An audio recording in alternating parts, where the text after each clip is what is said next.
ಈ ಕಲಿಯುಗದಲ್ಲಿ ದುಡ್ಡು ಬಹಳ ಇಂಪಾರ್ಟೆಂಟ್ ಗುರುಜಿ. ಎಲ್ಲದಕ್ಕೂ ಕೂಡ ದುಡ್ಡು ಬೇಕಾಗುತ್ತೆ. ಬಟ್ ಇವತ್ತಿನ ಯುಗದಲ್ಲಿ ಏನ್ ಹೇಳ್ತಾರೆ, ದುಡ್ಡು ಮಾಡಿರುವಂತವ್ರು ದುಡ್ಡು ಇಂಪಾರ್ಟೆಂಟ್ ಅಲ್ಲ ಅಂತ ಹೇಳೋದ್ರಲ್ಲಿ ಒಂದು ಅರ್ಥ ಇರುತ್ತೆ. ಬಟ್ ಎಷ್ಟೋ ಜನ ಮಿಡಿಲ್ ಕ್ಲಾಸ್ ಜನಗಳು, ಬಡವರು ದುಡ್ಡು ಏನಕ್ಕೆ ಬೇಕು ಅನ್ನುವಂತ ಒಂದು ಮಾತನ್ನು ಕೂಡ ಆಡ್ತಾರೆ. ಸೊ ಈ ಕಲಿಯುಗದಲ್ಲಿ ನಮ್ಗೆ ಜೀವನದಲ್ಲಿ ದುಡ್ಡನ್ನ ನಾವು ಎಷ್ಟು ಮಹತ್ವ ಕೊಡಬೇಕು ಗುರುಜಿ? ನೋಡಿ, ದುಡ್ಡು ಹೇಗೆ ಅಂತಂದ್ರೆ ಅದೊಂದು ಮಾಧ್ಯಮ ಅಷ್ಟೇ. ಅದೇ ಗುರಿ ಅಂತ ಮಾಡ್ಕೊಂಡ್ಬಿಟ್ರೆ ತೊಂದರೆ ಆಗುತ್ತೆ. ನೀವೊಂದು ಸೈಕಲ್ಲೋ ಗಾಡಿನೋ ಇಟ್ಕೊಂಡು ಅದೆಲ್ಲ ಹೋಗ್ಬೇಕಾದ್ರೆ ಅದು ಗಾಡಿ ಮಾಧ್ಯಮ ಅಷ್ಟೇ ಅದು.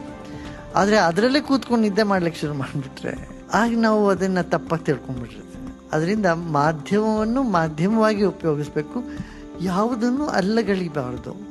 ಹುಲ್ಲನ್ನು ಅಲ್ಲಗಳಿ ಕೂಡ್ತು. ಎಲ್ಲದಕ್ಕೂ ಕಲ್ಲು ಹುಳ್ಳು ಇಂದ ಹಿಡಿದು ಮುಳ್ಳಿಂದ ಹಿಡಿದು ಪ್ರತಿಯೊಂದಕ್ಕೂ ಬೆಲೆ ಇದೆ. ಈ ಪ್ರಪಂಚದಲ್ಲಿ ನಮ್ಮ ಜೀವನದಲ್ಲಿ ಎಲ್ಲದಕ್ಕೂ ಒಂದೊಂದು ಸ್ಥಾನ ಇದೆ.